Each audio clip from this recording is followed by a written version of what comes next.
आजच्या एपिसोडचं नाव आहे 3E. नमस्कार.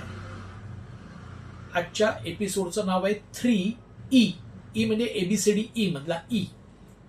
तर वेगळं नाव आहे ना.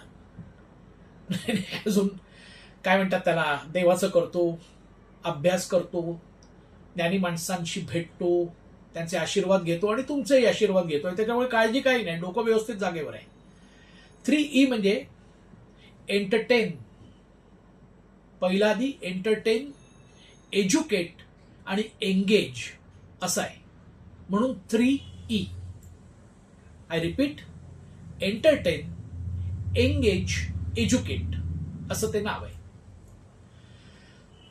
कुठच्याही कलावंताने, मी कलाकार नाही म्हणत आहे, कलाकार बरेच झाले झाले सगळ्याच क्षेत्रात, मी कलावंत म्हणतोय, जो प्रामाणिकपणे साधना करतो, आत्मपरीक्षण करतो आणि पुढे पुढे जातो, तो कलावंत, कलाकार नाही.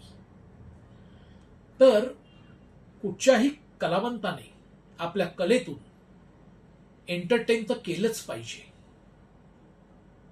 पण त्याचबरोबरीने एज्युकेट केलं पाहिजे आणि एंगेज केलं पाहिजे.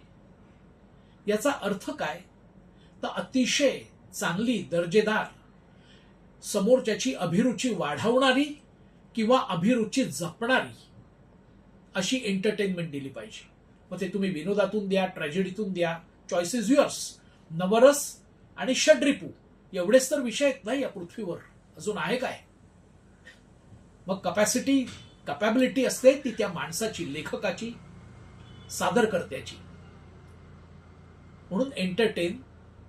आता एज्युकेट, त्याच्यातून शक्यतो प्रत्येकाला काही ना काहीतरी शिक्षण मिळालं पाहिजे.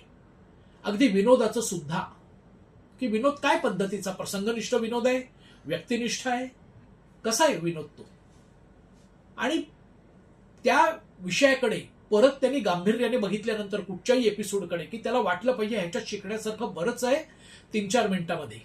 हे मी माझ्या बाबतीत बोलतोय. मग त्याच्यात कादंबरी पण आली, चित्रपट पण आला, नाटक आलं, शास्त्रीय संगीत आलं, सगळंच आलं. शास्त्रीय संगीतामध्ये मात्र एंटरटेन हा शब्द वेगळ्या पद्धतीने घेतला पाहिजे. हेही समजून घेतलं पाहिजे. ती एक वेगळी कला आहे, आत्म्याशी निगडीत असलेली कला आहे ती. तर हे एंटरटेन या पद्धतीनेच तुम्ही केलं पाहिजेत.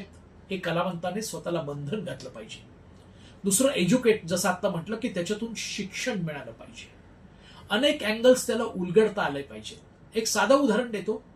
माझी आपल्याला कळकळीची, आग्रहाची विनंती आहे की जरा थोडे एपिसोड पुन्हा एकदा बघा, आणि मी सांगतोय आपल्याला सबस्क्राईब करा आणि आपले बाकीच्याही मराठी बांधवांना पाठवा, किंवा जे गुजराती, मारवाडी, सिंधी यांनाही मराठी उत्तम येतं, मराठी उत्तम बोलतात, हे मी स्वतः बघितलेलं आहे, तर त्यांनाही पाठवा जर ओळखीचे असेल तर.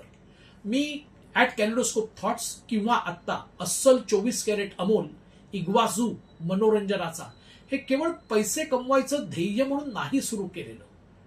पैसे मिळाले तर आनंदच आहे, कष्ट करतोय. 2 पैसे मिळाला ते कोणाला नको असतात.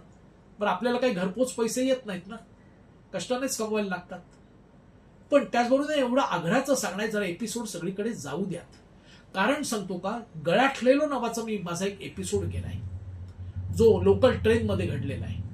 तो लोकल ट्रेनमध्ये मुंबईलाही घडू शकतो, चेन्नईलाही घडू शकतो, बँगलोरलाही घडू शकतो, कुठेही घडू शकतो, किंवा मेट्रोमध्ये घडू शकतो, किंबहुना एखाद्या बसमध्ये सुद्धा घडू शकतो, एसटी स्टँडवर घडू शकतो, काही घडू शकतो.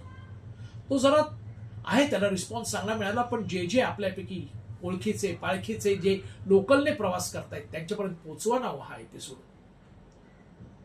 आम्ही वाचलो तसेच बाकीचे जणही वाचू देत, ते सावधान होऊ देत आणि त्यांना प्रवासात अवधान येऊ दे.